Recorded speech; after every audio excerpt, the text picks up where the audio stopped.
Bienvenue dans la Voix de Bobigny, je suis Habib Abindamana, je parle de l'actualité des Balbiniens avec les invités que je reçois régulièrement.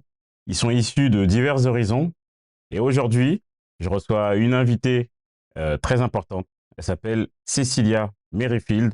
C'est une mère de famille qui vit à Bobigny, elle va nous parler de son quotidien.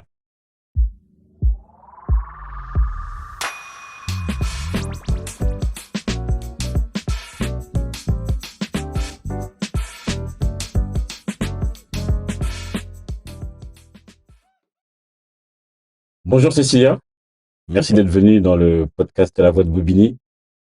On se connaît depuis, je sais pas, 20 ans. Alors moi, en date, je suis pas très bon, hein. Je sais que peut-être depuis Louise Michel, donc depuis qu'on est au Ouais, lycée. c'est ça. Moi, j'étais à Louise Michel entre 1996 et l'an 2000 à peu près. Oui, c'est ça. Donc l'Étoile, l'Abreuvoir. Merci de participer donc à ce podcast. C'est important d'avoir ton point de vue en tant que mère de famille sur la vie à Bobigny. Ça va parler à pas mal de gens sur la ville.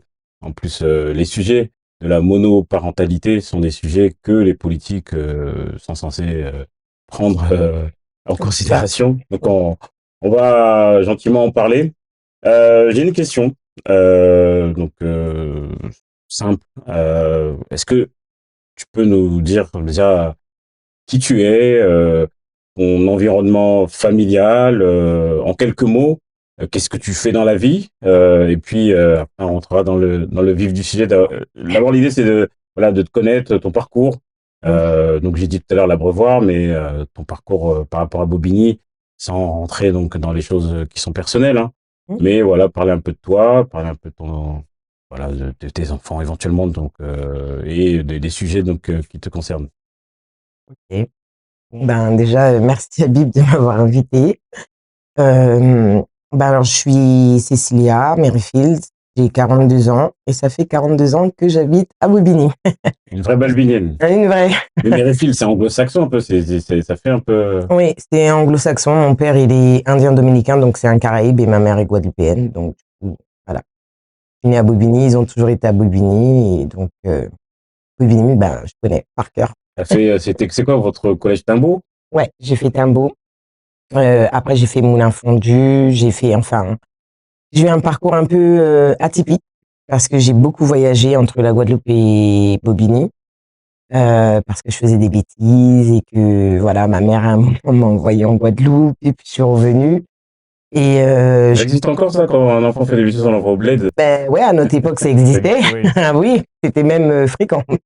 Et du coup, ben T'as fait d'autres bêtises au bled du coup. j'ai Du fait coup, t'es revenu ici. exactement, j'ai fait d'autres Ah, j'ai dit bêtises. ça comme ça, je sais Non, mais pas. c'était Ah, c'est ça, vrai? c'était Ok. vraiment ça. J'ai fait d'autres bêtises au bled et je suis revenue ici. Enfin, mon père m'a fait revenir. Et donc, du coup, ouais, ça fait 42 42 ans à ans que je suis Bobigny. à Bobigny. Mes enfants sont nés à Bobigny et du coup, ben, je suis chef cuisinier privé, je suis D'accord. traiteur. Euh, Tu es traiteur. Comment s'appelle ta structure?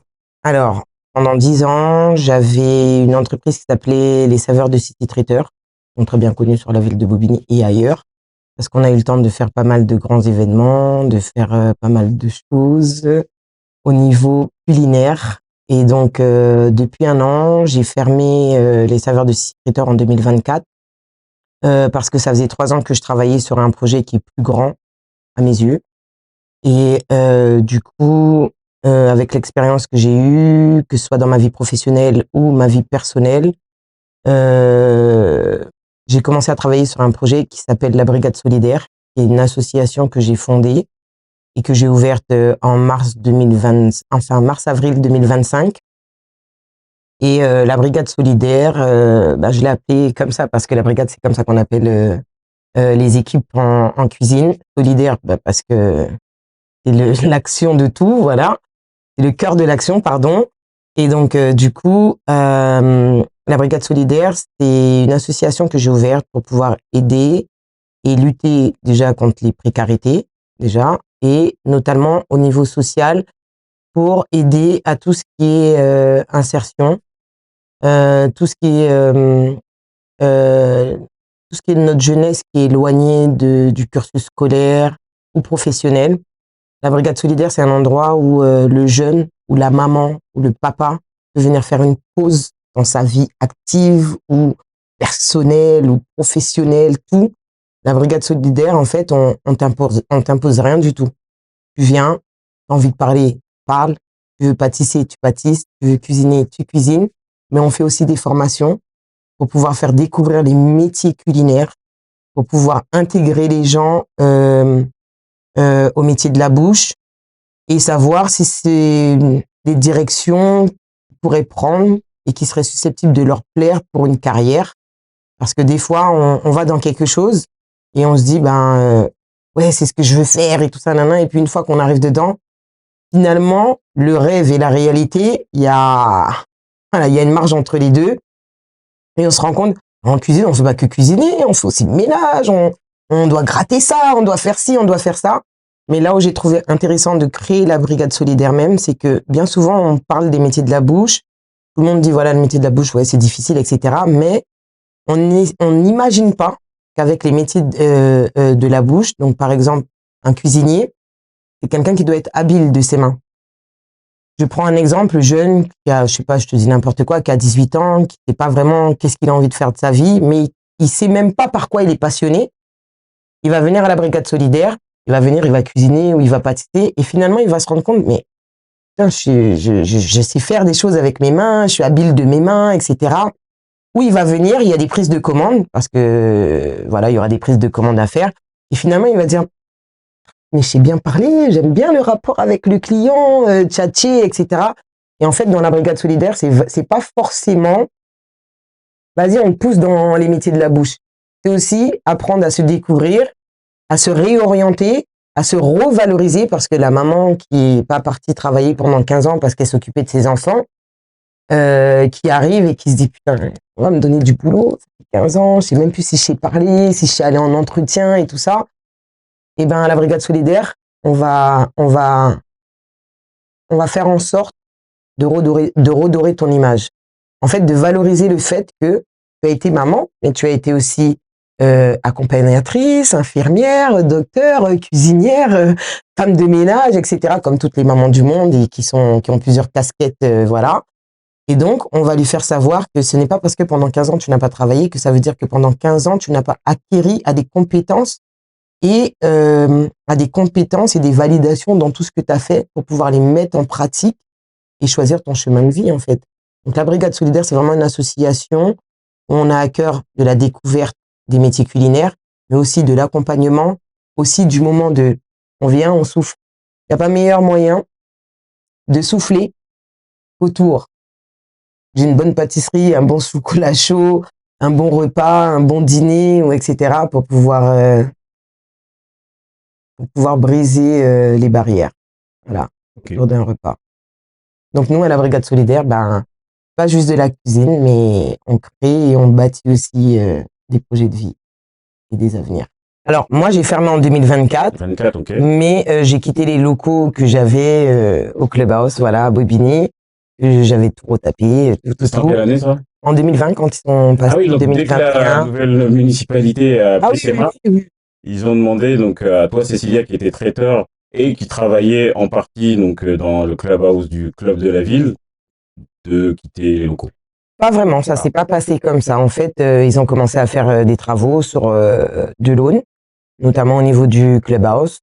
Et du coup, on m'a demandé de vider les lieux.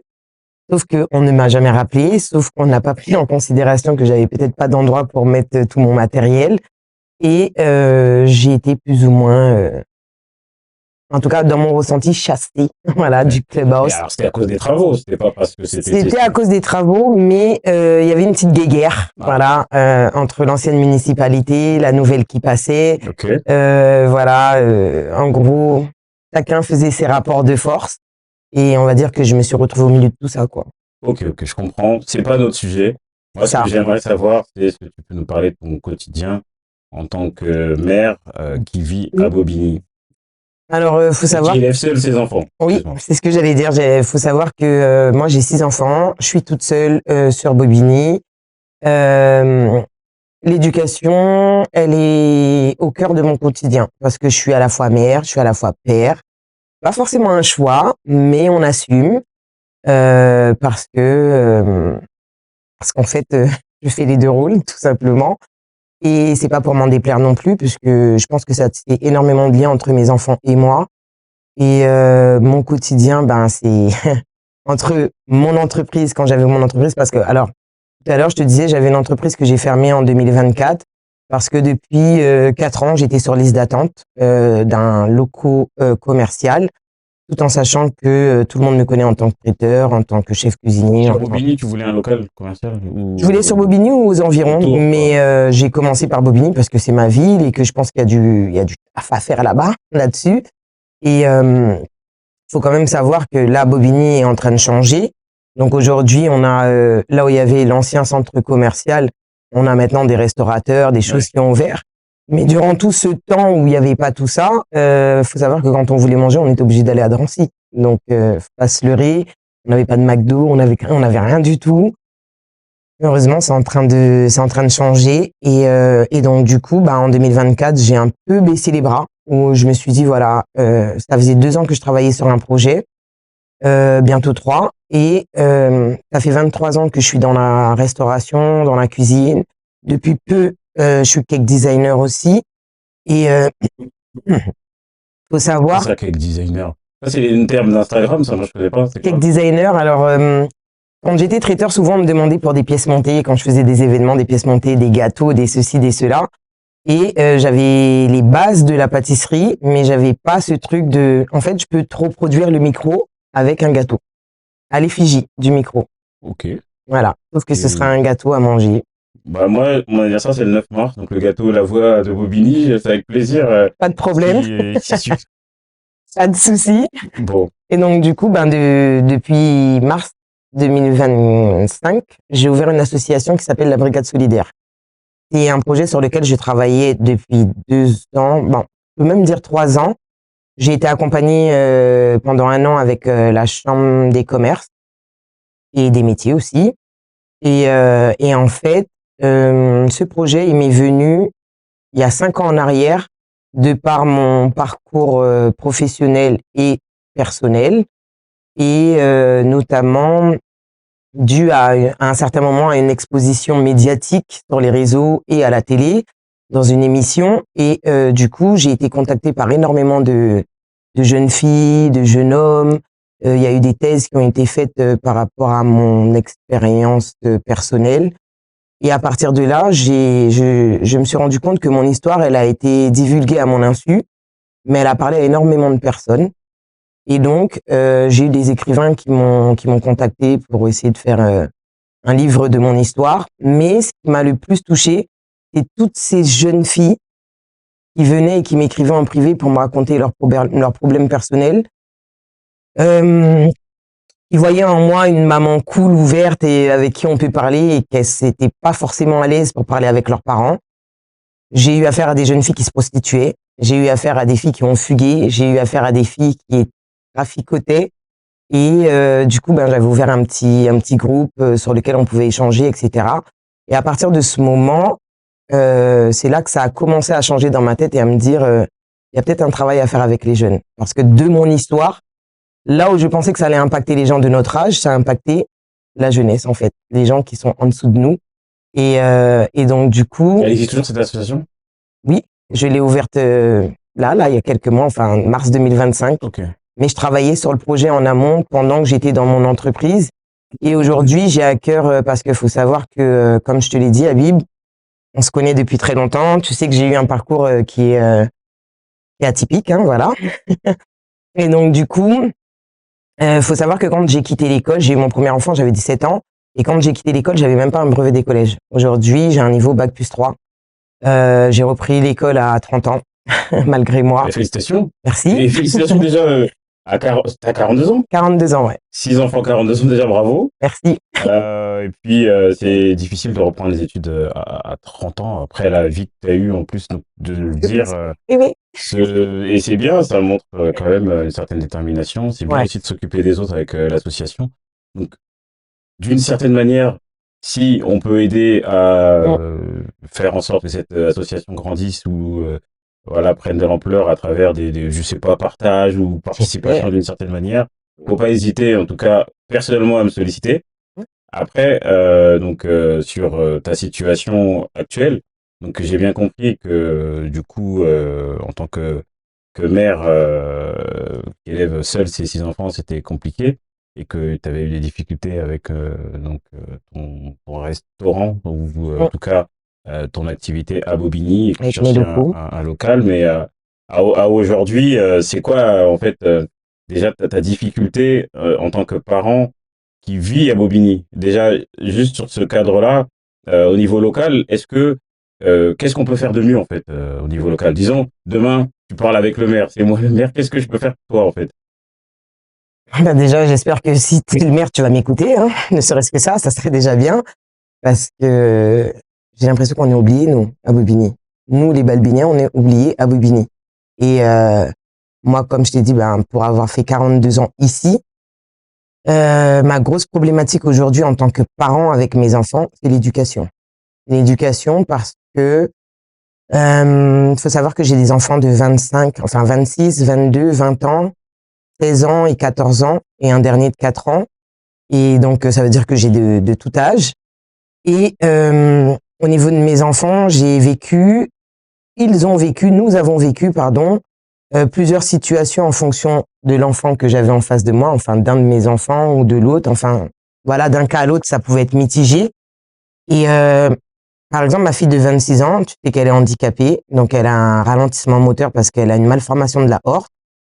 Euh, au niveau, Est-ce que c'est celle que j'ai rencontrée quand on s'est vu c'est ça, dernièrement? Ok, c'est ça.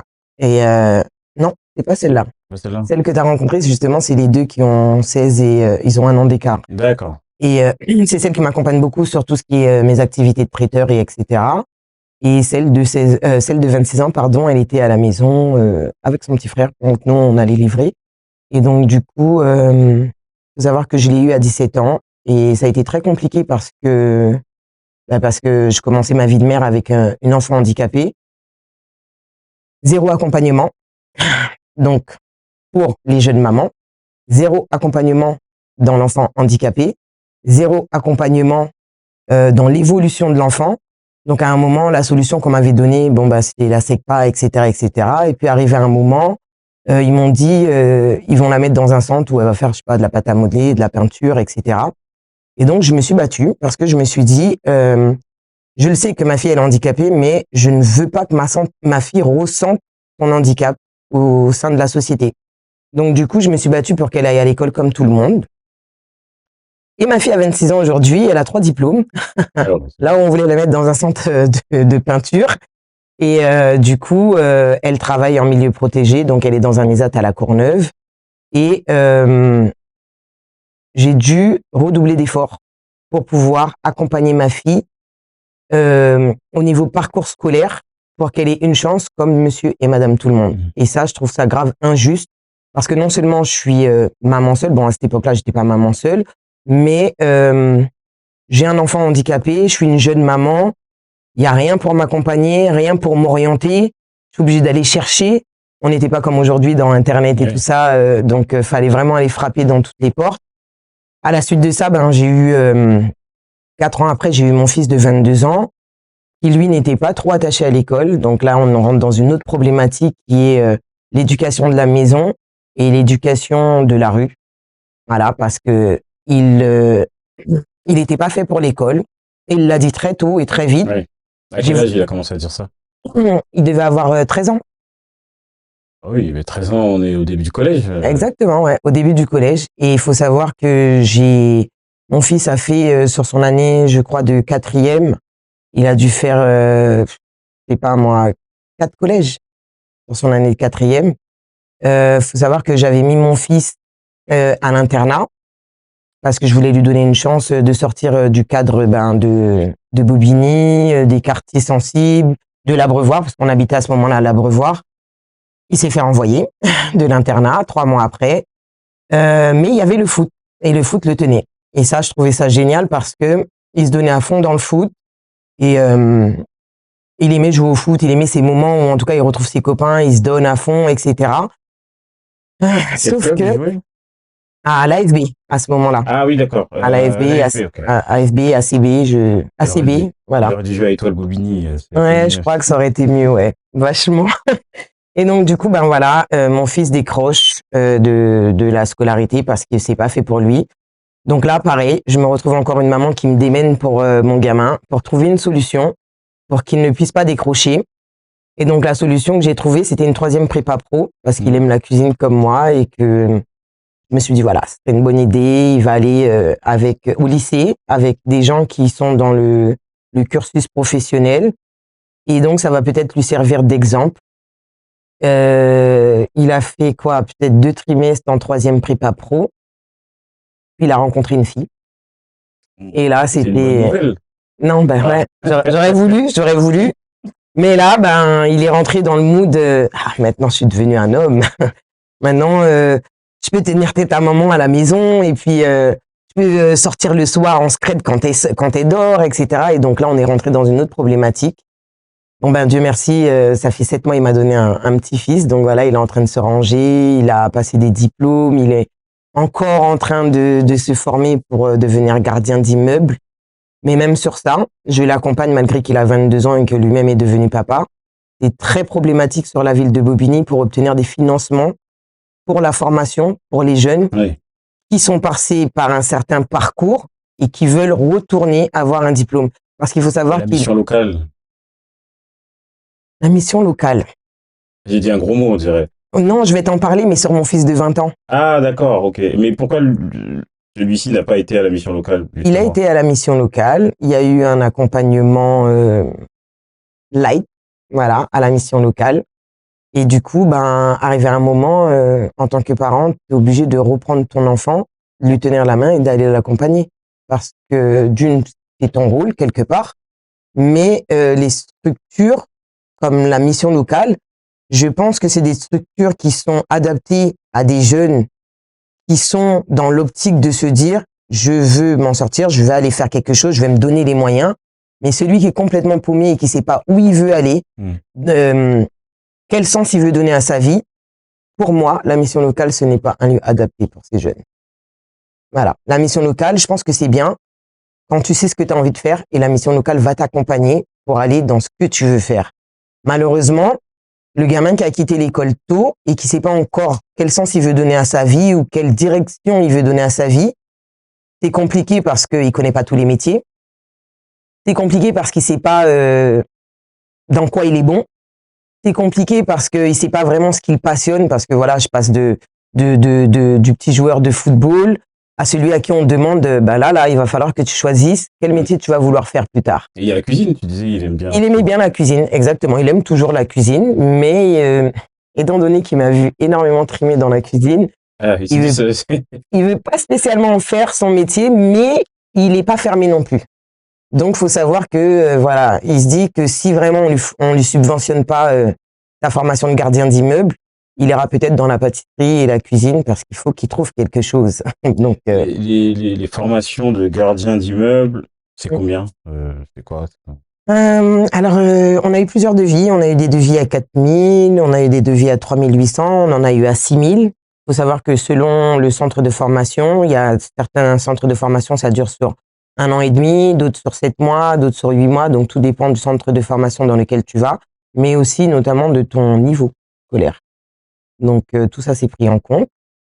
Et sa formatrice, pas sa formatrice, sa conseillère à France Travail et à la mission locale lui a fait comprendre que pour l'année 2025, il avait bénéficié d'un soutien financier pour passer un CACES et que là, il ne pouvait pas lui subventionner sa formation. Ah, parce qu'il a déjà eu une aide pour une formation de 3 mois, ouais. Donc du coup, en janvier, il pourra prétendre à la nouvelle aide alors?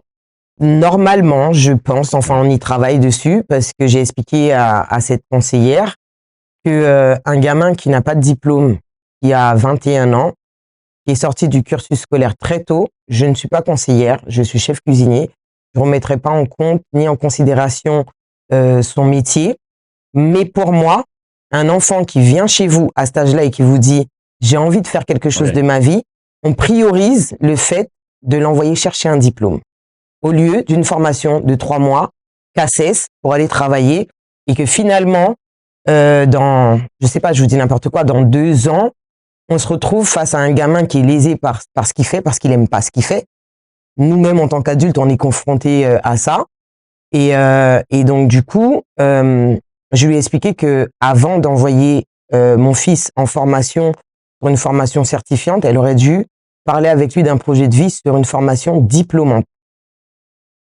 Bah, t'as dit un terme que moi je reprends souvent, la notion de projet de vie, c'est la base en fait. Si on veut qu'un enfant soit sur la bonne trajectoire, il faut comprendre quel est son projet de vie et après, Travailler avec progressivement, lui. voilà, travailler avec lui pour qu'il en découle quelque chose Mm. de concret parce que des fois il sait pas, mais au moins voir et fixer avec lui une trajectoire. Après, moi non plus, je suis pas conseiller d'orientation. Moi, je Mm. voulais être pilote d'avion.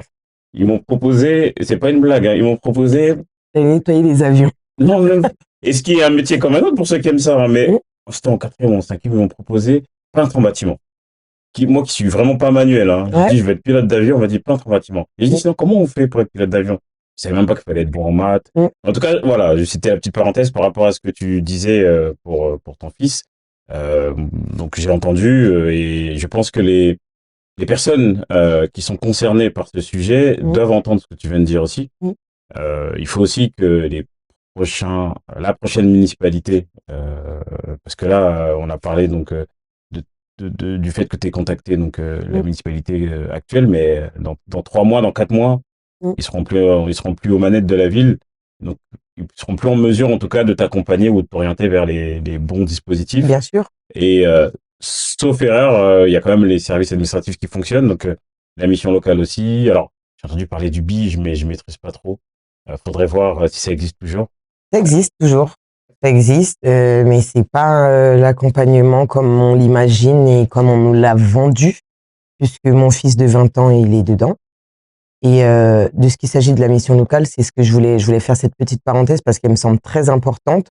J'ai accompagné mon fils à la mission locale, mon fils Oui. de 20 ans, enfin qui va avoir 20 ans, parce qu'il faut savoir que sur l'année de terminale de l'année du bac de mon fils a dû arrêter ses études parce que moi j'avais des problèmes financiers et donc mon fils voulait me soutenir. C'est l'année où justement j'ai fermé mon entreprise, etc. Et donc du coup, il a fait de l'intérim un petit peu à droite à gauche. Il a fait les festivités pendant les Jeux Olympiques. Sauf que là, il a été à la mission locale, donc je l'ai accompagné et on demande un accompagnement parce que j'explique que voilà, mon fils, dû à mes problèmes personnels, mon fils a pris la décision d'arrêter l'école pour pouvoir m'aider et donc de ce fait, j'aimerais qu'il reprenne Oui. l'école ou un cursus en tout cas de formation pour qu'il ait quelque chose en main. Et là, la mission locale m'explique qu'il y a une espèce de nouvelle structure sur la ville, un peu comme les grands frères, voilà, où c'est des espèces de... On parle de la ville de Bobigny. La ville de Bobigny, oui, Okay. des espèces d'accompagnateurs. En fait, le jeune n'a plus besoin de se déplacer à la mission locale. D'accord. Et donc, moi, je l'appelle le grand frère parce que, honnêtement, je connais même pas comment s'appelle la structure, mais ils sont avec la mission locale. Ils se déplacent vers le jeune. Il accompagne le jeune dans ses recherches d'emploi, dans ses entretiens, dans différentes choses du quotidien. Je trouvais ça super intéressant parce que je me suis dit, tiens. Sur le papier, ça sonne bien, oui. Ouais, exactement. Mais que sur papier parce que ça fait 4 mois qu'en fait, le référent de mon fils, qui est, je redis encore le grand frère, voilà, de la mission locale, mon fils ne l'a toujours pas vu. Parce qu'en fait, chaque fois qu'il demandait de l'accompagnement, le gars, il lui disait que, ouais, je suis malade, ouais, je peux pas venir, on se voit une autre fois. Et en fait, en 4 mois, ils se sont jamais vus. Même le conseiller, il a besoin d'être lui-même coaché pour savoir. Ouais, je crois aussi, exactement. Et le problème qui se pose, que je me suis rendu compte avec mon fils de 20 ans, et c'est pour ça que je te disais, en fonction de l'âge, on est sur des problématiques différentes. Moi, j'ai eu le temps d'accompagner pas mal d'amis à lui, qui eux ont obtenu leur bac avec mention ou pas. Et j'ai réussi à leur trouver du boulot, à les placer dans différentes choses, à leur décrocher des entretiens. J'ai aussi accompagné mon fils qui a décroché des entretiens à droite à gauche, mais malheureusement, vu que lui, comparé à d'autres amis, il n'a pas le bac, ça a été un petit peu plus compliqué. Et comment t'as fait? Tu dis, j'ai réussi à faire rentrer des gens là, mais comment tu fais? C'est ton réseau par rapport Mon réseau, et notamment le fait que j'accompagne les jeunes, en fait, ils viennent à la maison et je les accompagne dans leur recherche de travail. Et voilà. T'as des exemples de villes ou d'endroits où il y a des dispositifs qui fonctionnent pour les profils comme ceux que tu as évoqués? C'est-à-dire en décrochage beaucoup plus sévère que ceux qui ont un petit peu décroché, mais pas trop. Honnêtement, pour moi, la ville référente sur ça, c'est Clichy-sous-Bois. Ils font quoi là-bas? Ils misent tout sur leur jeunesse. Et donc, ça règle énormément de problèmes. Ils leur donnent du boulot, ils les accompagnent dans des formations, dans des remises à niveau, dans le fait de pouvoir redonner une dorure à ces enfants qui, après un entretien, deux entretiens, trois entretiens, quatre entretiens, le gamin qui a vraiment envie de travailler, qui a envie de se démener ou qui a envie d'avoir de l'expérience et qui se voit fermer plein de portes, arrive à un moment, il est découragé. Même nous, en tant qu'adultes, conscients et éveillés, Mais t'en as trop dit là déjà. 1, 2, 3, 4, ça fait beaucoup. Hein. mais c'est une réalité, Oui, c'est la réalité de mon fils en tout cas. Et contrairement à son ami Ibrahim, qui lui a passé deux entretiens, le deuxième entretien où je l'ai envoyé sur Lidl du Bourget, l'entretien s'est bien passé, il a été pris et il a travaillé là-bas. Après, bon, la continuité est autre, mais il a été reçu là-bas. Là, dernièrement, j'avais fait mon fils postuler à Métro parce que j'ai énormément côtoyé Métro vu que j'étais professionnelle et que j'avais la carte. Donc, je sais que c'est un endroit où ils recrutent assez souvent des jeunes et on leur donne des CDD ou après, voire des CDI. Et je me suis dit, ben tiens, c'est bien parce que c'est quand même sur la ville de Bobigny, que c'est une grande structure, une grande et grosse structure et que j'espérais qu'ils allaient donner une chance à mon fils. Donc du coup, il a passé l'entretien, ça s'est très bien passé, il a été reçu en période d'essai. Et au bout de 2 semaines, voire 3 semaines, 2 semaines et quelques, le responsable le reçoit et lui dit, écoute, on va mettre fin à ton contrat parce que, alors je m'attendais à un truc de ouf, parce que ce jour-là, mon fils, il m'appelle, il pleure, mais de rage. Il pleure pas de peine ou autre, mais il pleure de rage parce que il se dit que pour une fois, quelqu'un lui avait donné sa chance. Il a voulu montrer qu'il savait faire. Il a fait en sorte, en tout cas, de montrer que voilà, il allait s'intégrer, il allait faire de son mieux, en tout cas. Et le responsable lui dit, écoute, tu ne t'es pas assez investi au sein de l'équipe. Donc, tu ne t'es pas assez intégré à l'équipe. Donc, on va arrêter la période d'essai et on arrête là avec toi. Voilà. Donc, mon fils qui est dans l'incompréhension, on lui demande de signer des papiers, mais il est tellement stressé qu'il tremble et qu'il n'arrive pas à signer les papiers. Donc, du coup, il m'appelle pour me demander conseil et il me dit, maman, il me demande de signer des papiers, mais j'y arrive pas. Je suis tellement énervé, je suis tellement angoissé et stressé que j'arrive pas à signer leurs papiers. Je dis, bah, t'as pas d'obligation de signer les papiers tout de suite. Tu peux prendre tes documents, rentrer chez toi et après, soit leur envoyer par recommandé ou retourner leur déposer. Et donc, de là, je reçois mon gamin qui sort de métro à pied et qui rentre et qui m'explique un petit peu voilà ce que le responsable lui a dit. J'ai trouvé ça tellement fort regrettable que c'était sa rupture de sa période d'essai qui s'arrêtait. En fait, on lui formulait que sa période d'essai s'arrêtait aujourd'hui. Et donc, du coup, il pleurait de rage en me disant, maman, je me suis levée à des heures pas possibles, j'arrivais au travail en avance. Maintenant, il y a quelque chose que mon fils m'a dit et que je veux absolument souligner avec toi, Habib. Il m'a dit, la seule chose que le responsable n'a pas pris en compte, c'est que nous, on sort de quartiers défavorisés où on ne nous apprend pas à aller vers les autres. On ne nous apprend pas à être sociable. Il ne parlait pas avec les autres, en fait, il était un peu à l'écart. En fait, il n'était pas à l'écart parce qu'il m'expliquait qu'avec les personnes d'une certaine tranche d'âge, donc d'une cinquantaine d'années, 60 ans, ce sont des gens qui ont l'habitude de mettre les jeunes à l'aise et donc de les prendre sous leur aile et de leur montrer le métier. Mais il faut savoir qu'à Métro, il y a énormément de jeunes et que ces jeunes-là, ils n'ont pas peut-être forcément la même expérience que ces personnes qui sont beaucoup plus expérimentées. Et donc, il m'expliquait bon, il m'a cité des noms, que voilà, ça allait très bien avec eux, mais c'est vrai que il y a énormément de jeunes et que lui, il n'a pas été habitué à aller vers d'autres jeunes. Il n'a pas été habitué à s'intégrer dans d'autres groupes autres que ses amis d'école ou ses amis de foot, etc. Et que il s'en veut parce que et il me dit que s'il aurait su, il aurait fait le pas d'aller voir monsieur et madame tout le monde et de dire bonjour, je m'appelle Lorenzo, j'habite Bobigny et voilà. Donc sur ça. Est-ce que maintenant il a pas les codes du coup? Est-ce qu'il sait maintenant, est-ce qu'il a du coup cette expérience lui permet pas, je pose la question, de se dire la prochaine fois qu'il a un poste, eh bien qu'il y a un jeu de sympathie à jouer avec ses collègues, sympathie professionnelle, hein, mais On en a parlé de ça.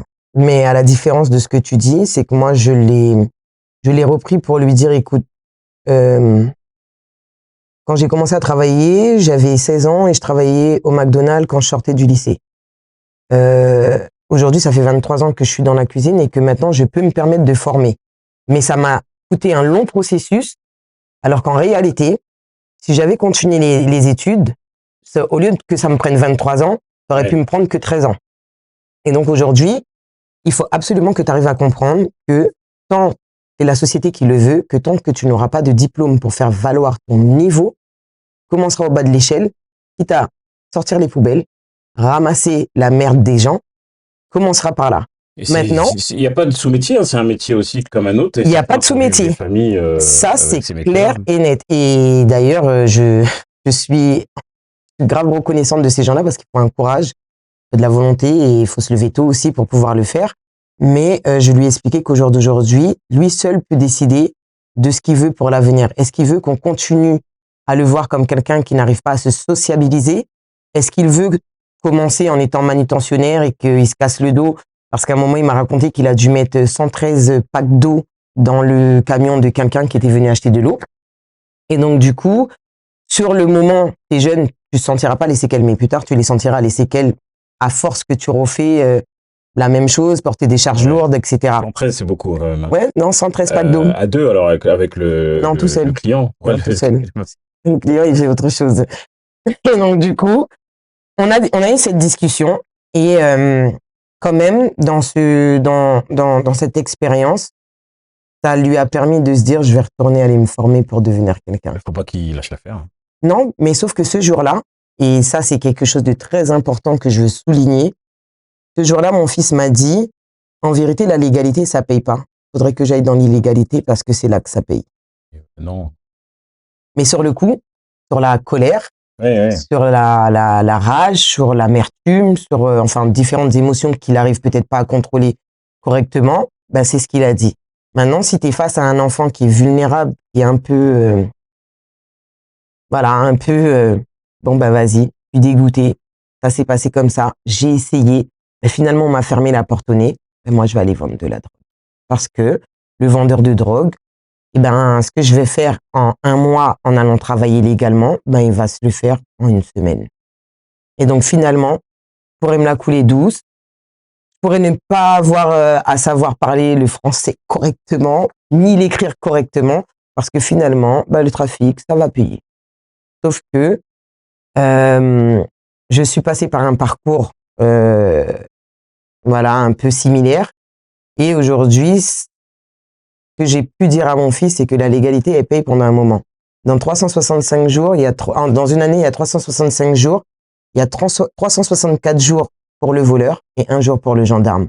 Mais le seul jour qui reste pour le gendarme, c'est le seul jour qui va rattraper les 364 jours où on t'a laissé libre. Et que aucune liberté ne vaut quel qu'en soit l'argent qu'on aurait à t'offrir. La liberté, c'est la clé de tout, en fait. Et donc, mon fils s'est remis en question. Il a dit, bon, mon autre frère, il a déjà trop fait pleurer ma mère. Je peux pas, faut que je relève la tête. Et là, il a décidé d'aller se former, d'aller faire pas mal de choses. Bien, tu m'as fait peur. Moi, je pensais que tu allais me dire qu'il avait persisté dans cette voie. Ah non, Au contraire, il continue de vouloir s'intégrer. Oui, exactement. Et je t'ai donné cet exemple parce que mon fils, ça lui est passé par la tête. Et je pense que si ça lui est passé par la tête, si d'autres de son âge, plus ou moins grands, eux, ils peuvent tomber dedans. S'ils n'ont pas cette proximité pour parler avec leurs parents, pour reprendre les choses, parce qu'il y a un enfant, peut-être, on a arrêté son contrat, il n'aurait pas été en capacité de dire à ses parents, maman, papa, je suis dégoûté, on m'a arrêté mon contrat, et en vrai, là, tout de suite, je suis vert de ouf, je suis énervé contre tout, parce que j'ai essayé et qu'on m'a fermé la porte. Et je pense que si ces enfants-là, ils n'arrivent pas à faire ce pas-là vers leurs parents, ce sont des enfants qu'on peut vite retrouver à guetter ou à vendre ou je ne sais trop quoi autre. Voilà. Je vais m'intéresser à ce qui se passe en tout cas à Clichy. Parce que tu as dit à Clichy, ils misent sur les jeunes. J'ai envie de savoir qu'est-ce qu'ils font concrètement, quels dispositifs ils ont mis en place. Je vais le regarder, je vais le faire moi-même parce que du coup ça m'intéresse. Moi, j'ai jamais vu ce que faisait Clichy. Je sais pas qu'est-ce qu'il est possible de faire à ce niveau-là. Parce que c'est vrai qu'à Bobigny, le cas que tu présentes, il peut être dupliqué sur pas mal de quartiers. Bien sûr. Le centre-ville, Mhm. tout ce qui est quadrilatère, Bien c'est sûr. les mêmes problématiques. Après, Il faut savoir qu'à Bobigny, on a plus de jeunes, nous, à Bobigny, qu'à Clichy-sous-Bois aussi. oui, aussi. Après, Donc, au niveau habitation, enfin, au niveau habitants et tranche d'âge, ouais, Bobigny, on est beaucoup plus haut que la ville de Clichy. En même temps aussi, on a une ville beaucoup plus grande. Mais le maire de Clichy, il a tout compris. Je lui tire mon chapeau. Je le connais pas personnellement, mm. mais mon Et il va frère, être content quand il va savoir ce que tu as dit là. je lui tire mon chapeau, vraiment, honnêtement. Ok. Mon frère est éducateur spé à Clichy, donc moi, c'est comme ça que j'ai connu Ok. Clichy-sous-Bois. J'ai connu Clichy-sous-Bois il y a quelques mois, ben, au moment où j'ouvrais mon association. Clichy-sous-Bois mon frère me dit, ben, tiens, ils vont faire le marché des saveurs et tout ça, nana. Je pense que tu pourrais aller faire un tour et voir comment ça se passe parce que franchement, c'est un marché qui est grave entendre parler de lui et ça te permettrait aussi de présenter tes trucs, voilà, tes nouvelles gammes et autres. Donc, du coup, ben, je me lance, j'y vais et je fais le marché des saveurs. À ce moment-là, je découvre Clichy parce que je connaissais Clichy quand j'allais au marché tout court. Mais c'est pas une ville sur laquelle je m'arrêtais ou quoi que Oui. ce soit parce que Clichy, c'est un peu à reculons, voilà, de nous. Et du coup, je découvre une ville dont je tombe amoureuse. Pourtant, ça fait 42 ans que j'habite à Bobigny. J'aime ma ville, à Toi, Bobigny. tu vas déménager à Clichy, toi, je sais. Ben, je leur ai demandé, mais ils m'ont dit, mais tout le monde veut partir de Clichy et toi, tu veux venir. Oui, Je dis, mais moi, j'aime trop comment c'est la ville, comment vous vivez entre vous, etc. J'adore. Et c'est vrai que c'est une ville qui est très communautaire. Le maire, il est très proche de ses habitants. Il est oui. très à l'écoute aussi. Il met énormément de moyens pour miser sur sa jeunesse. Il y a énormément de budget. Alors, faut savoir que je ne suis pas partisane de la mairie de Clichy, mais je m'intéresse à Clichy, donc je discute énormément avec mon frère. Le psychologue aussi de la ville de Clichy, voilà, qui est un ami à moi aussi maintenant. Et voilà, tout ce qui est axé sur le développement de la ville de Clichy pour avoir participé à différents événements là-bas, notamment Clichy Plage. Ben du coup, j'ai pu laisser des oreilles traîner, Ça, écouter ils ont comment publié ça sur va. Bobigny, ça. Clichy Clichy Plage? Plage, oui. Non, c'est les premiers. C'est les premiers. C'est les premiers. C'est pas Et Bobigny qui a lancé non, en c'est Paris. 2000, oui, après Paris, en Et 2005 ou 2006, Bobigny-sur-Ourcq. non, non, non, non, non, non, non.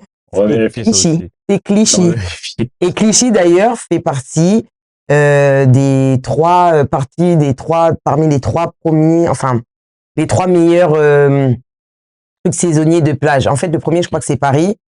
Le deuxième, je sais plus c'est qui. Et le troisième, je crois que c'est Clichy-sous-Bois, si je me trompe pas. Et c'est vrai que pour y avoir participé durant les grandes vacances, le maire y met tout le paquet. C'est-à-dire que il sait qu'il est dans une ville où il y a une grande précarité, où il y a énormément de familles monoparentales, où comment dirais-je, où la vie des habitants de Clichy, elle est modeste. Voilà, les gens Ils ont n'ont des pas problèmes de sécurité là-bas aussi. plus maintenant. Et toi, dans ta vie de mère de famille monoparentale, est-ce que tu en as connu à Bobigny ou indirectement à travers Alors, des proches ou autres? comment je peux te dire ça?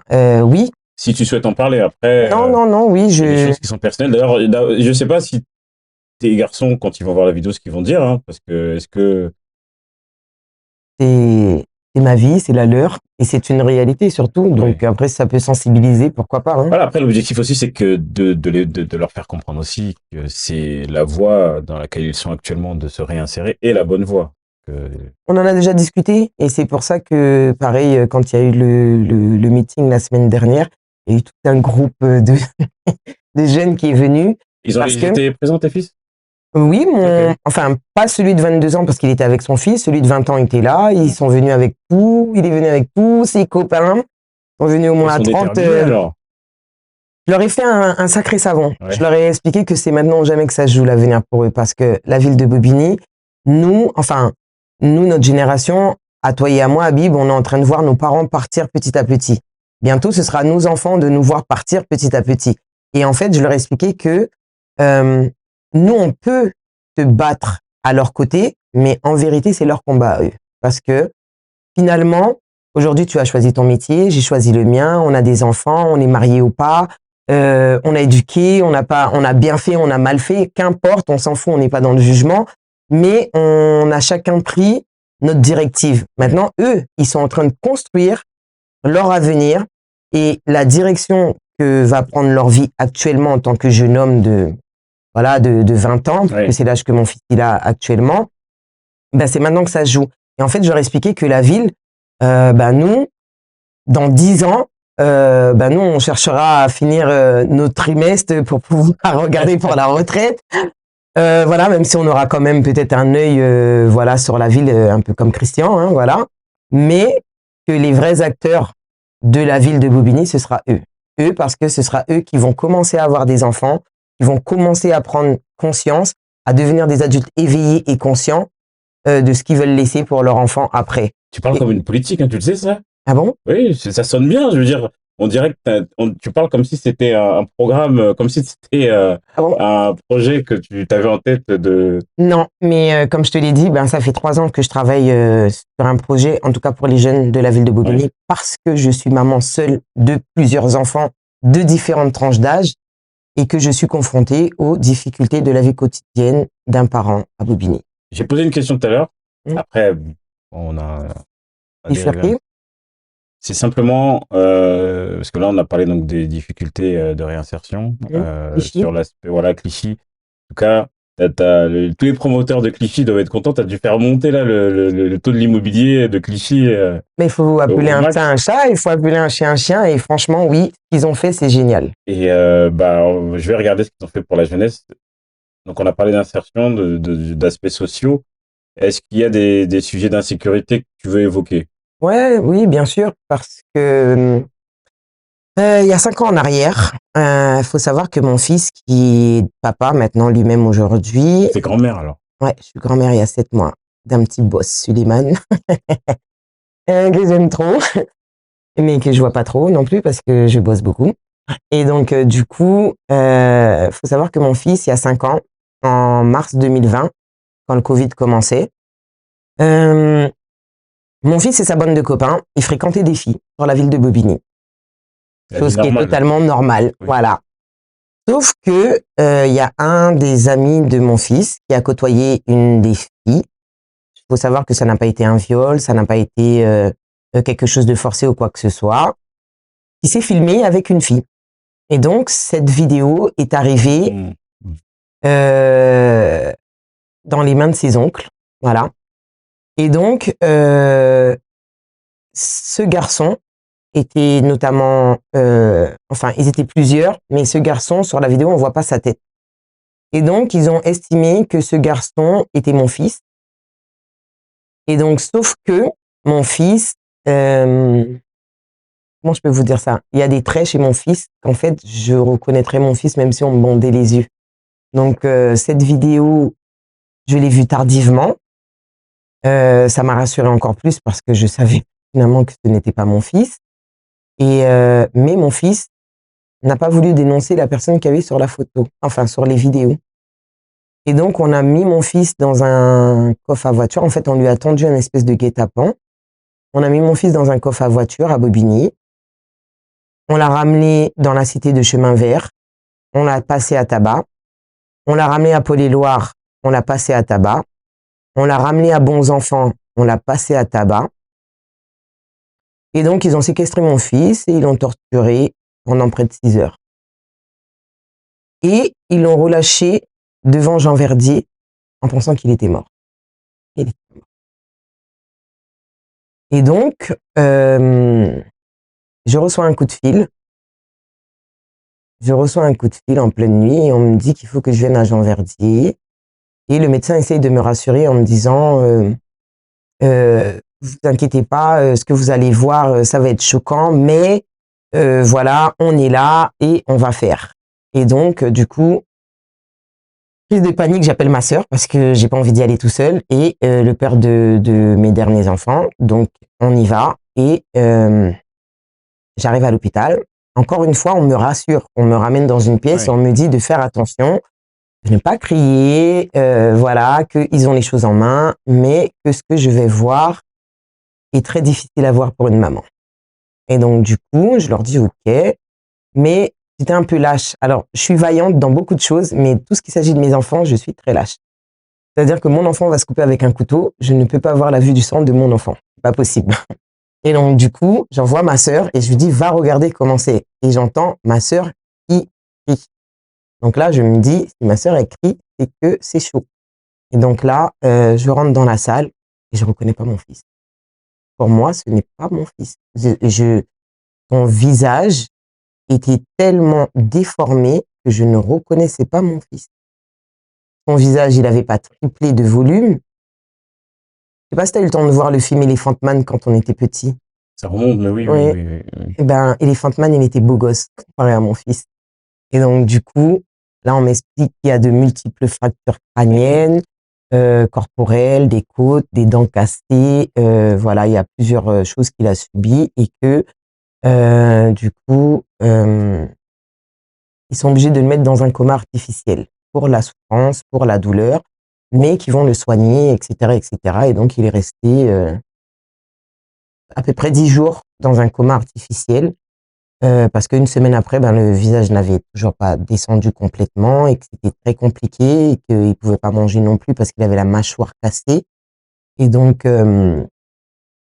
cette histoire à Bobigny, à ce moment-là, on est dans les élections. Parce qu'on est en 2020. Mais je me Et rappelle pas je sais qu'on parlait à cette époque, mais je me souviens pas avoir entendu cette affaire. Après, moi-même, j'étais après à fond dans les élections, mm, j'étais candidat. mm. C'était du coup en février ou mars, alors, C'est ça, 2020. mars Ouais, 2020, le 9 mars 2020. mon anniversaire. Mais, Voilà. ah oui, d'accord. C'est pour ça, du coup, ok. Et donc, du coup, ben, de là, j'ai appelé différents amis à moi qui sont sur la ville. Et je leur ai dit, il faut qu'avant la fin de la journée, je trouve qui a fait ça à mon fils. C'est grave, en fait, quand en 42 ans que je vis là, moi, c'était la première fois que je vivais quelque chose comme ça. Il y a eu des rites quand on Oui, était petit, il y en par a eu exemple beaucoup. l'étoile contre l'Abreu, et Dieu seul sait combien de fois.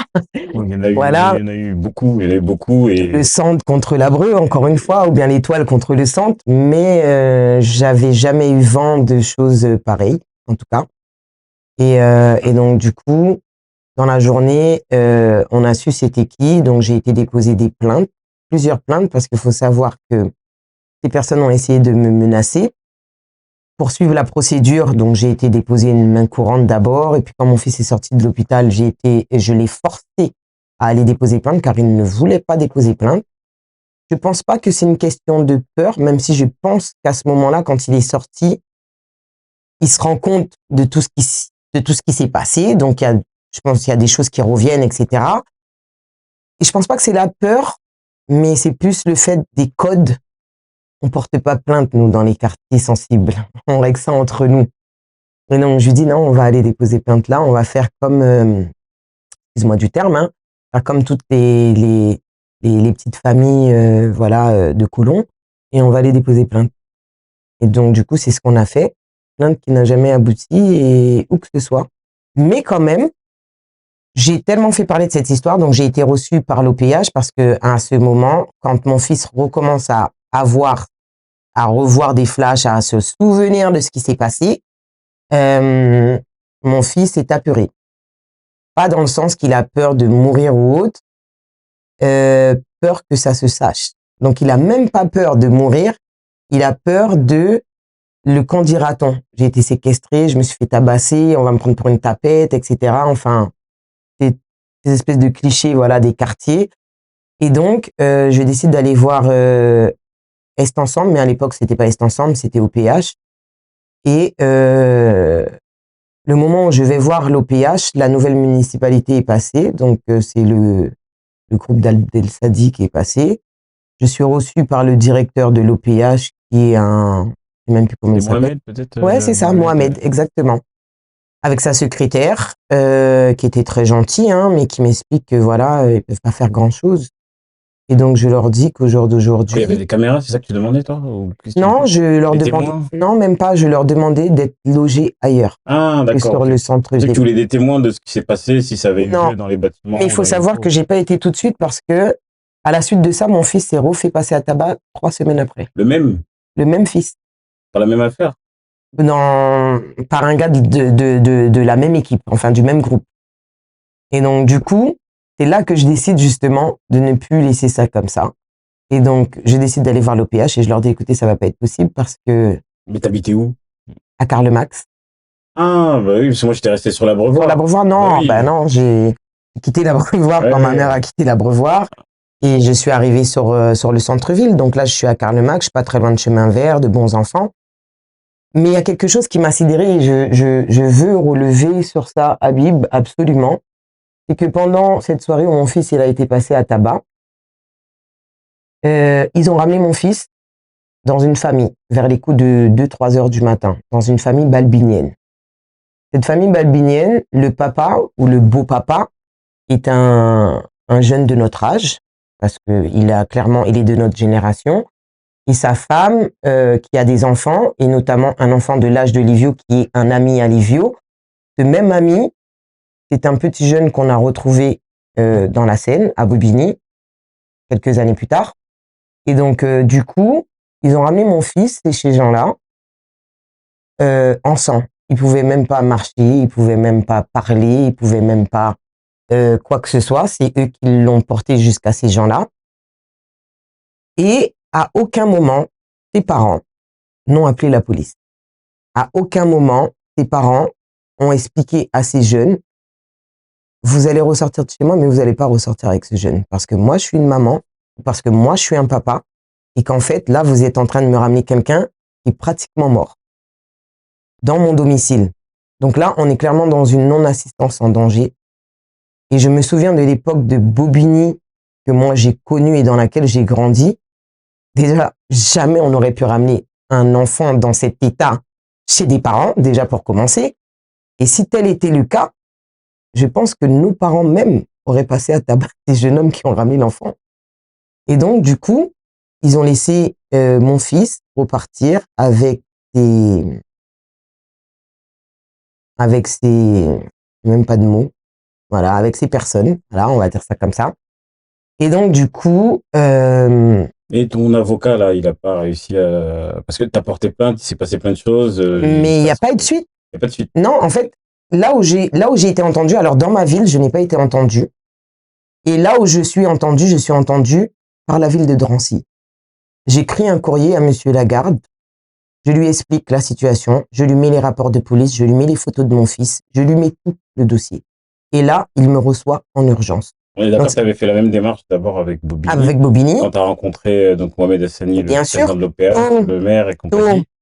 Je n'ai pas rencontré le maire. Le maire, je n'ai jamais réussi à le rencontrer. Lui n'est pas au courant de cette affaire, mais en tout cas, le président de l'OPH. J'espère bien. Okay. Mais le président de l'OPH est au courant. Différentes personnes qui sont à la ville à ce moment-là sont au courant de ce qui s'est passé. Le cabinet, est-ce qu'il est au courant? Le cabinet du maire? Oui. Mais j'y étais pour pouvoir essayer de voir le maire et pour essayer de voir ce que vous faites pour moi. Mais le maire n'a jamais décrété me recevoir. Donc, voilà. Ni lui, ni ses adjoints. Écrit à Jean-Christophe Lagarde. Exactement. Donc là, à cette époque, lui-même, qu'est-ce qu'il fait, Jean-Christophe Lagarde? Je suis pas sûr qu'il soit. À ce moment-là, je crois qu'il était député. Il était député. Député. Oui, en 2020, il était député puisque c'est sa femme qui était maire à Drancy. Mais je décide quand même d'écrire à Monsieur Lagarde qui, alors ça s'est passé en mars.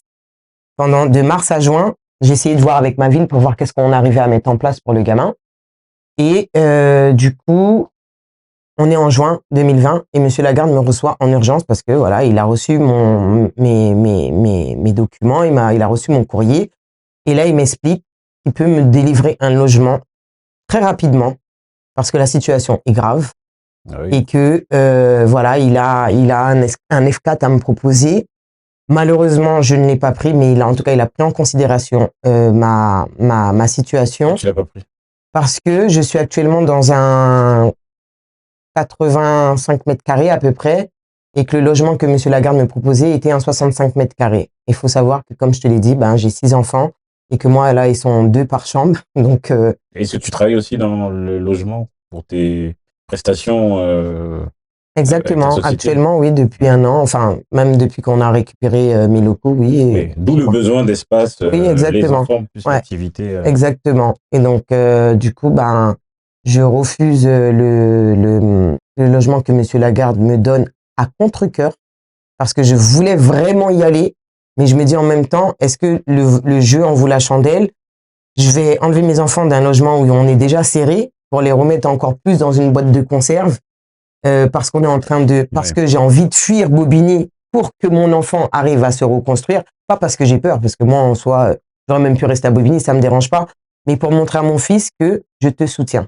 Et donc comme je suis ta mère, je veux te mettre en sécurité pour que tu n'aies plus peur, de marcher dans la rue ou qu'il se passe quelque chose ou etc. Et donc à ce moment-là, je refuse. Mais Monsieur Lagarde me dit voilà, je vais écrire au procureur général. Je vais lui demander où en est cette affaire. Je vais lui demander qu'est-ce qui se passe pour cette situation. Parce que quand même, c'est quelque chose de très grave qui s'est passé. Et qu'est-ce qu'on attend? Est-ce qu'on attend qu'on tue le jeune ou est-ce qu'on attend que du côté de la famille du jeune, on tue un autre jeune? Qu'est-ce qui se passe? Et donc, Monsieur Lagarde écrit au procureur général.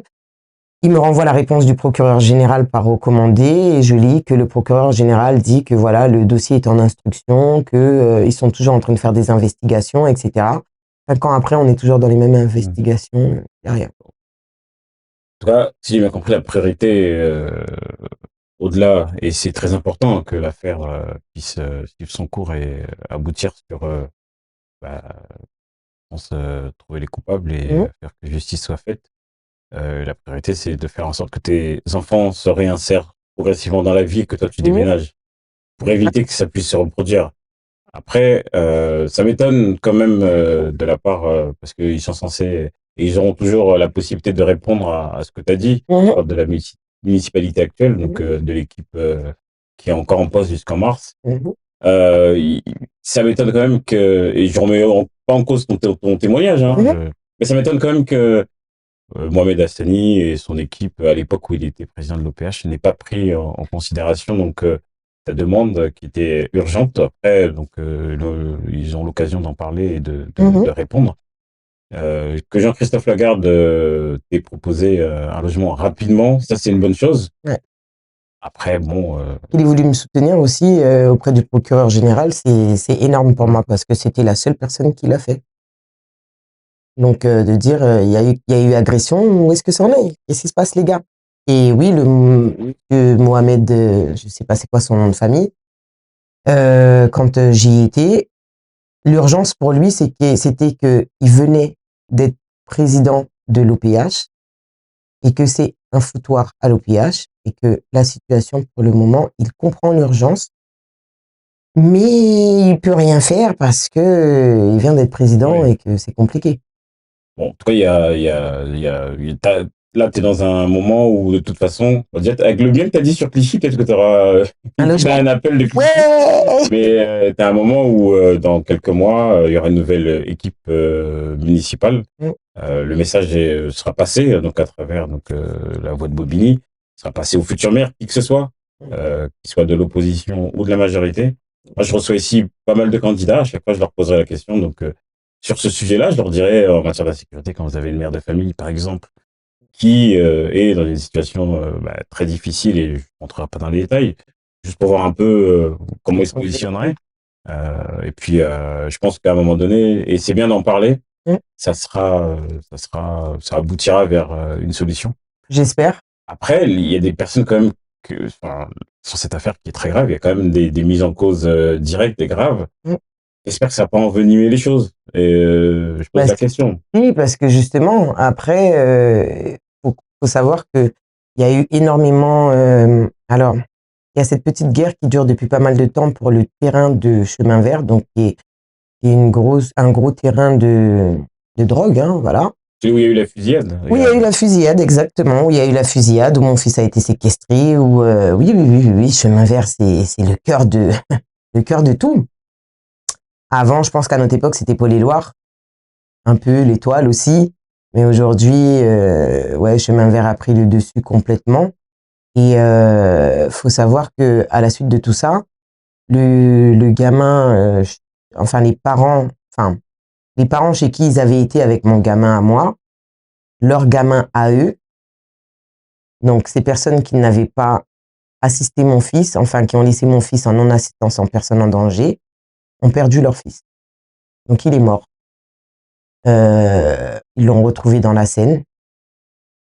Et c'est un peu ce truc que je te disais, hein, les codes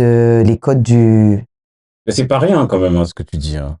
Bien sûr, Un gamin dans la Seine, tout le monde sait. un gamin dans la Seine qui Et a reçu une balle, flotte dans la Seine, les fusillades sur chemin vert, qui n'en finit pas. D'ailleurs, mon neveu a failli se faire tirer dessus parce qu'il était là ce soir-là et que de justesse, il a dû sauter des escaliers du ouais. premier étage ou deuxième étage là qui a sur la dalle de chemin vert pour atterrir en bas.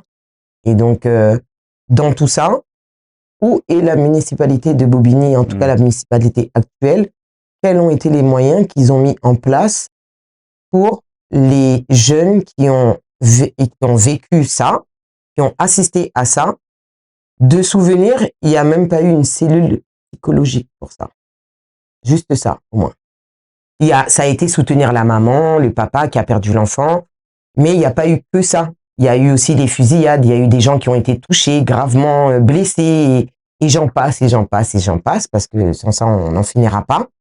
Au niveau d'insécurité, au jour d'aujourd'hui, je pense pas que on lutte contre l'insécurité en pointant du doigt et en disant voilà, à chemin vert, il y a des racailles, il y a des mauvais, il y a des dealers, il y a ceci, ou bien à bons enfants, il y a des parents qui élèvent mal leurs enfants ou autre. Je pense pas que c'est comme ça que ça se passe. Mais je pense qu'il faut prendre le truc au cœur de la racine, c'est-à-dire les jeunes. Et Et c'est justement, c'est ce que j'allais te demander, un peu plus d'espoir. Si tu avais l'opportunité d'agir sur l'avenir de la jeunesse, est-ce que tu as des... Tout à l'heure, tu as parlé encore donc, de ce qui se fait à Clichy. Est-ce que toi, tu as des idées qui permettraient bien sûr, de remédier à tout ça? bien sûr. Et c'est de là que je te parle de mon projet de 3 ans. Parce que tout ça, ben, si tu regardes bien, 2020, on est en 2025, 3 ans. Donc le temps que je remette ma famille en sécurité, que je leur fasse comprendre que, en fait, ouais, il y a des gens qui arriveront à vous faire du mal, mais si tu laisses ça t'abattre, en fait, tu vas jamais avancer. Faut prendre ce qui se passe, en faire une force, réussir à te construire avec pour avancer vers l'avenir. Et donc, il a fallu d'abord que je forme mes enfants pendant 2 ans, mon cocon familial. Et à partir de là, quand j'ai pu sortir mes enfants, en tout cas, de ce truc de se dire j'aurais pu y passer. Finalement, j'aurais peut-être pas dû être à cet endroit à ce moment-là. Sauf que non, le problème, c'est pas j'aurais pas dû être à ce moment-là à cet endroit. C'est que j'ai le droit de marcher où je veux, quand je veux. Le problème, c'est qu'est-ce qu'on fait pour ces jeunes qui nous confrontent à cette mesure d'insécurité dans notre ville.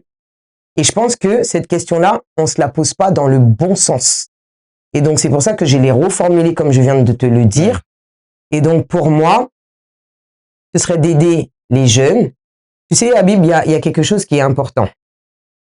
Je te le dis là parce que je l'ai vécu avec mes enfants. On apprend à un enfant à lire, à écrire, à compter, à faire ses devoirs, à faire des multiplications. Quand on devient plus grand, à faire des théories de Pythagore. Enfin, plein de choses. On leur apprend l'anglais, on leur apprend l'espagnol. Bref, à aucun moment dans le cursus d'un bébé qui devient enfant, qui devient ado, et de ado qui devient jeune homme, j'ai remarqué qu'il n'y a aucune structure qui accompagne nos jeunes dans cette phase qui est extrêmement importante dans la vie d'un jeune homme qui va devenir d'un ado qui va devenir jeune homme ou d'une ado qui va devenir une jeune femme. Il n'y a pas de clé en fait. On est sur un enfant à qui on explique que ok, t'es une ado. Par exemple, théoriquement, au niveau de la loi, t'es mineur. Ouais. Ok, tu fais des bêtises, mais on sera plus laxiste que toi. Que si t'étais, adulte. Mmh. Maintenant, en tant qu'adulte, tu fais des bêtises, tu vas payer pour ce que tu as fait. Maintenant, entre ces deux phases, d'accord, de cet ado qui se dit, ben, j'ai le droit de faire des bêtises, même si on va me réprimander, mais en vrai de vrai, légalement parlant, je suis pas encore responsable de moi. Donc, c'est pas grave, je peux continuer à faire des bêtises. On est sur cette période d'ado qui devient un jeune adulte et qui se retrouve confronté j'ai joué au foot, j'étais chez mes parents, j'allais au lycée, j'allais au collège, enfin bref, peu importe. J'aurais pu me gourer même de filière, c'est pas grave parce que de toutes les façons, je peux me rattraper après. Au moment où on devient jeune adulte, où là, t'as plus le droit à l'erreur. Tu dois savoir, qu'est-ce que tu dois faire?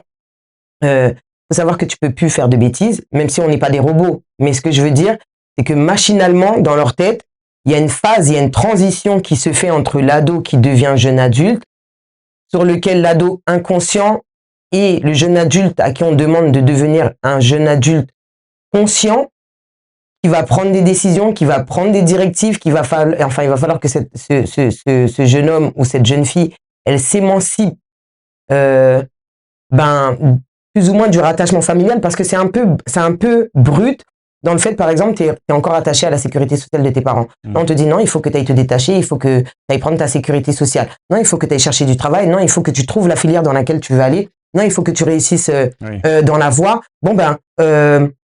En gros, t'as pas le droit de te tromper. Oui. Voilà, parce que tu deviens un adulte, il faut que tu prennes des responsabilités.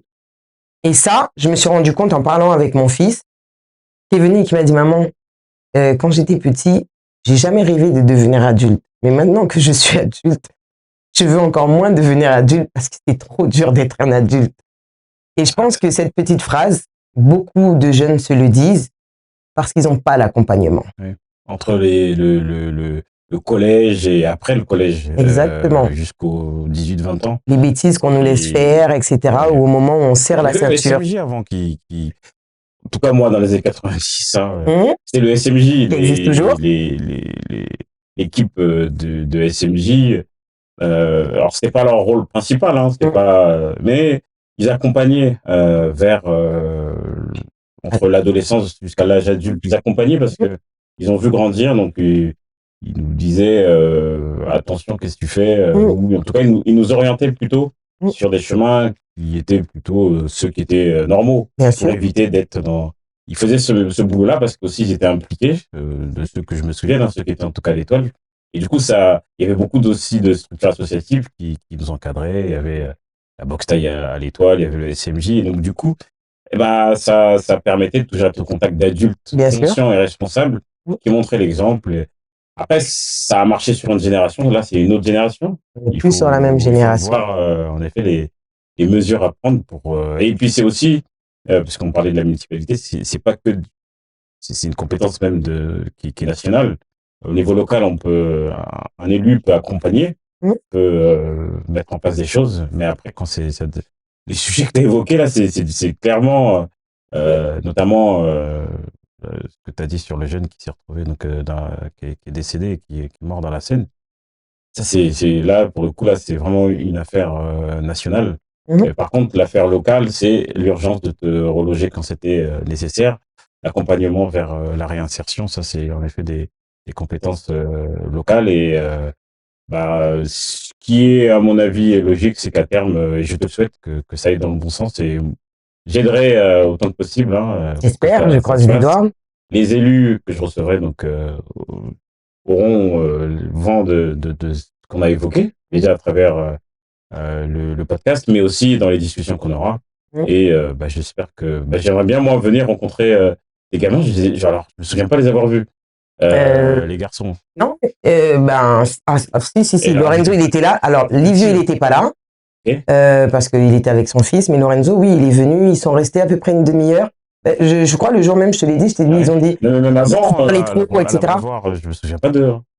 Si. J'aimerais bien les rencontrer. T'as eu le temps de les voir. Après, peut-être que, oui, effectivement, nous-mêmes, nous étions jeunes à ce moment-là, donc dans la folie, comme eux maintenant. Donc voilà, mais en tout cas, merci d'être venu partager ce témoignage avec nous. Est-ce que tu as des choses que tu veux ajouter, un message à faire passer aux Balbiniens, un message à faire passer à la municipalité ou bien sûr. À d'autres? Alors, quand je dis un message, pas de message de menace. Non, t'inquiète pas. Non, t'inquiète pas, je sais me tenir. Ok. Non, mais aux habitants de Bobigny, à chaque fois qu'il y a des élections, on entend souvent le même discours de dire peu importe ce qu'on va voter, c'est toujours la même en fait. Et c'est vrai que ce discours, il vient que ce soit pour les municipalités ou les présidentielles, parce que finalement, le peuple, il a plus envie de croire. Il croit plus même, d'ailleurs, j'ai envie de te dire. Sauf que si on est tous dans cette mentalité, on laisse quoi pour nos enfants?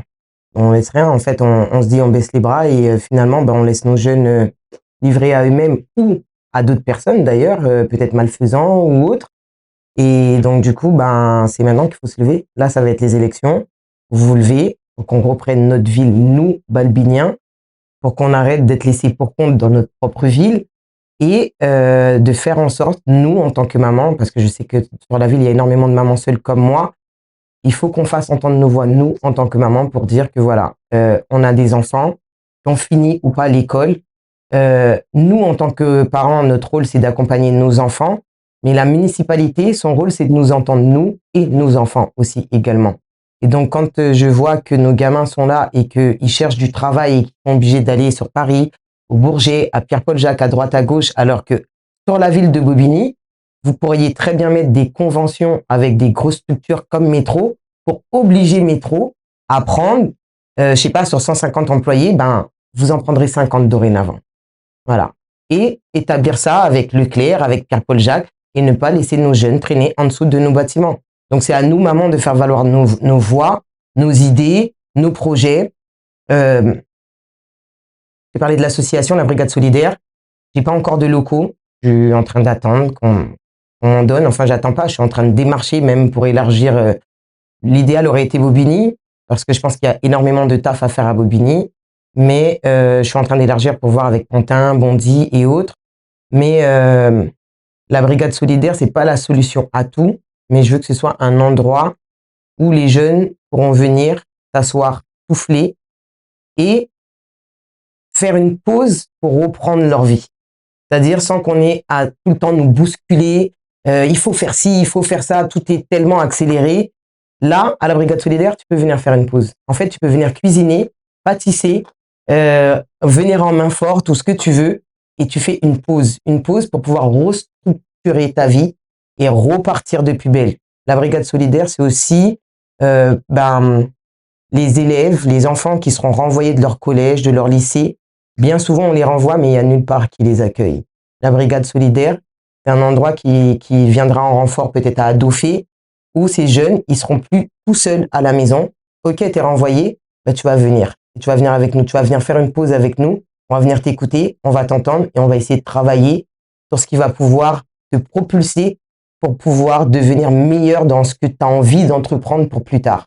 Et donc aujourd'hui, ce que j'ai envie de dire à la municipalité, comment une ville comme Clichy-sous-Bois, que j'adore, fait pour avoir une énorme structure en maison de quartier pour accueillir ces jeunes, écouter ces jeunes,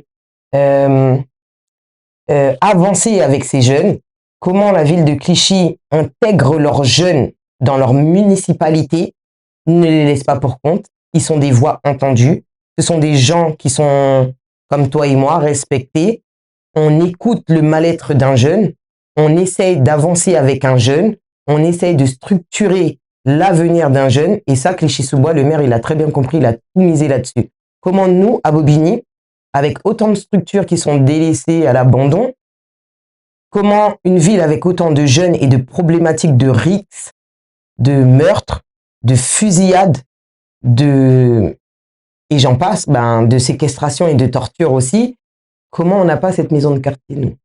Pourquoi nous, à Bobigny, il n'y a pas un endroit référent, une maison mère pour les jeunes? Une maison mère pour que ces jeunes, ils puissent souffler. C'est dur de passer de la transition d'ado à jeune adulte sans pouvoir se dire à un moment, je veux souffler. Peut-être mes parents, ils vont pas me laisser souffler parce que eux, ils sont dans leur rôle de parents et dans leur rôle de parents, ils vont me pousser à devenir adulte. Maintenant, je sais que je dois devenir adulte, mais j'ai peut-être besoin d'une pause aussi. J'ai peut-être besoin de souffler parce que dans ma vie d'ado, il s'est passé des choses, des traumas que peut-être j'ai du mal à avancer dans ma vie d'adulte parce que j'ai pas encore réglé mes traumas. Pourquoi nous, à Bobigny, il n'y a pas ça? Maintenant, les mamans, j'ai eu le temps de voir beaucoup de mamans au tribunal de Bobigny, quand mon fils faisait des bêtises, et qui sont seules comme moi et qui ne sont pas accompagnées. D'accord? Effectivement, il y a des choses comme le café des parents, etc., etc. Est-ce que on discute juste de nos problèmes, parce que ça fait du bien de discuter, ou est-ce que on colle nos têtes et on essaye de trouver des solutions pour nos jeunes?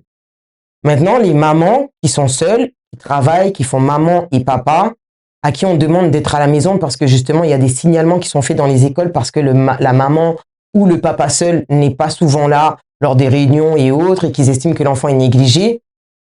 Qu'est-ce qui est mis en place pour ces parents? Parce que ça ne veut pas dire qu'ils sont de mauvais parents. Et avec ce gros truc qui est en train de péter avec l'ASE et tout le réseau de proxénétisme, etc., l'ASE n'est pas une solution. Comment on accompagne ces parents quand on leur demande d'être maman et papa à la fois, de payer des factures, de faire tourner un foyer, mais qu'en même temps, on pointe du doigt ces parents isolés en leur disant « faites pas votre travail de parents parce que vous n'êtes pas assez présents ». Et la société nous oblige à aller faire même 2 boulots s'il le faut parce que tout augmente et que tu dois faire rentrer à toi seul 2 salaires. Qu'est-ce que la ville de Bobigny a mis en place pour ça? J'en parle là parce que il y a une maman, je fais très court, qui s'est retrouvée, qui a failli mourir parce que son mari a essayé de l'étrangler dans la nuit. À ce moment-là, j'avais pas encore elle est maman de 9 enfants. Elle habite l'Abreuvoir. Elle habitait dans un logement insalubre, dans une niche à punaises et de cafards. Cette maman qui s'est retrouvée, alors la police est arrivée chez elle, ils ont embarqué le papa, se retrouve emprisonné. Mais la maman, qui a toujours été coupée du monde, de par les traditions, voilà, et qui sort de son cocon et qui dit « j'ai besoin d'aide, je ne sais pas comment faire parce que je me retrouve toute seule avec 9 enfants et que mon mari a toujours été là, c'est lui qui a toujours subvenu et je suis au service social de la ville de Bobigny » et cette maman dit c'est toujours le papa qui touchait les allocations.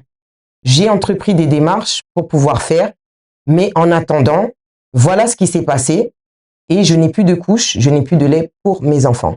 Qu'est-ce que vous pouvez faire pour moi? Et donc, le service social de la ville de Bobigny envoie cette maman au Bourget chercher 4 couches pour 2 jumelles de 1 an, qui avaient exactement l'âge de mon fils. Je parle de ça il y a 3 ans. Et moi qui étais là, qui traînais dans les locaux, j'entends ça. Et quand je reconnais la voix, je me dis, ben, c'est une voix que je connais. Donc, je vais vers la dame et je lui dis, voisine. Elle me dit oui. Je dis oui, c'est la voisine d'en dessous de chez toi. Je dis qu'il y a quelque chose qui ne va pas. Et là, elle me raconte un petit peu son histoire qui fait que je me permets aujourd'hui de vous en parler. C'est une histoire qui m'a énormément touchée parce que cette dame se retrouve en sanglots dans mes mains et me dit, ils ont pris mon mari, donc, alors que son mari essayait de la tuer. Ils ont pris mon mari, ils l'ont enfermé. Je n'ai plus rien pour mes enfants. Je ne sais pas comment faire. Je ne connais personne. Et donc là, ben moi, de mon côté, je fais appel à mes réseaux, encore une fois, à Bible. Et là, je me rends compte que le monsieur ne payait pas le loyer de chez la dame, donc la dame est en expulsion. Je me rends compte que le logement de la dame est rempli de punaises avec 9 enfants dedans et que la dame vit dans une situation vraiment précaire. Et de là, avec le peu de moyens que j'ai réussi à aider cette dame à reprendre sa vie, à lui faire des papiers et tout ce qui va avec l'aide d'habitants qui étaient bénévoles, en tout cas pour aider cette dame, parce que j'ai fait vider le logement, j'ai désinfecté moi-même le logement, alors que c'était à Seine-Saint-Denis Habitat de le faire, mais qu'il ne voulait pas le faire parce que c'était trop infesté, que la dame avait trop de dettes de loyer. Donc, j'ai été acheter du produit et je me suis auto-formée à désinfecter le logement de la dame. Après 6 mois de combat avec elle, elle a obtenu un autre logement, elle est ailleurs. Voilà, elle a repris sa vie en main avec ses enfants, tout va bien, tout le monde est bien. Mais qu'est-ce que la ville de Bobigny aurait fait si je n'étais pas là? Donc cette dame, on l'a renvoyée chez elle avec rien à manger, en lui disant qu'il faut faire un dossier pour pouvoir avoir, je sais pas, des pâtes et du poulet. Cette dame qui vous dit, je n'ai pas de couche et de lait pour mes bébés de 1 an. Donc, Dieu merci, moi, j'avais un gamin de 1 an. Donc, je lui ai donné des packs de couches. Mais si j'étais pas là, cette dame qui vous dit que je ne connais rien, je suis coupée du monde, d'accord, parce que mon mari ne me laissait pas sortir. Elle ne sait même pas où est le Bourget. Vous l'envoyez au Bourget chercher 4 couches. On en parle. Donc, c'était juste une parenthèse que je faisais parce qu'aujourd'hui, j'ai ouvert une association, j'ai essayé de demander des subventions. On m'a fait comprendre que mon association est toute jeune, sauf que dans la réalité, c'est que ça fait plus de 5 ans que j'œuvre en silence, sans association, avec mes moyens de traiteur et de chef cuisinier. De la même manière que j'ai pu intervenir dans les mamans qui étaient à la rue à Bagnolet il y a 3 ans de ça. Quand je suis arrivé, on m'a demandé quelle association je représente. J'ai dit, je représente l'association de mon cœur à moi-même, de personne. Je viens en renfort parce que quand j'ai aidé cette dame à Bobigny, j'ai eu tellement de dons que j'avais de quoi redistribuer à ceux qui n'avaient pas besoin, enfin, à ceux qui étaient dans le besoin, pardon. Mais là, je t'en parle, Habib, parce que je suis une maman et que ça me touche, mais je reste vraiment à me dire comment cette dame aurait fait. Mais heureusement que tu es intervenu. Je pense que ça serait retrouvé face à d'énormes difficultés et que ils auraient pris ses enfants à un moment donné, hein, s'il n'est pas capable de s'occuper d'eux. Exactement. Et il aurait été expulsé. Et ça ne veut pas forcément dire que c'est une mauvaise mère. Ouais. Et donc là, vous auriez déchiré, enfin quand je dis vous, je me comprends, une famille entière se serait retrouvée déchirée parce qu'il n'y a pas eu la bonne aide au bon moment. Donc oui, quand tu me demandes est-ce que j'ai un message à faire passer pour la municipalité, donc ça c'était pour l'ancienne municipalité, tout ce que je viens de dire. J'espère que Bobigny Debout passera. Que là tu me demandais le message que je voulais faire passer à l'ancienne municipalité, enfin à la municipalité. Donc le message que je viens de faire c'était pour l'ancienne municipalité. Et là le message c'est pour la municipalité qui va passer. On prie, on croise les doigts pour que ce soit Bobigny Debout, pour qu'ils mettent en place réellement de vraies choses pour pouvoir accompagner les habitants de Bobigny, les jeunes, les parents isolés. Quand j'ai parents isolés, ça peut être maman ou papa. Les gens qui se retrouvent dans des difficultés réelles. On ne peut pas sauver tout le monde, mais on peut mettre des choses en place petit à petit. On sème une graine et cette graine-là, dans 10 ans, elle portera ses fruits. Mais si on ne sème pas cette graine-là aujourd'hui, dans 10 ans, il n'y aura rien. On sera encore peut-être plus âgé et plus vieux et je ne sais pas si on sera aussi beau qu'aujourd'hui, mais on se retrouvera peut-être à parler encore au même endroit de la même problématique. Donc j'espère que la municipalité qui va passer prendra en compte les vrais problèmes des habitants de Bobigny. C'est entendu. Merci beaucoup, Cécilia. Merci à toi, Bibi.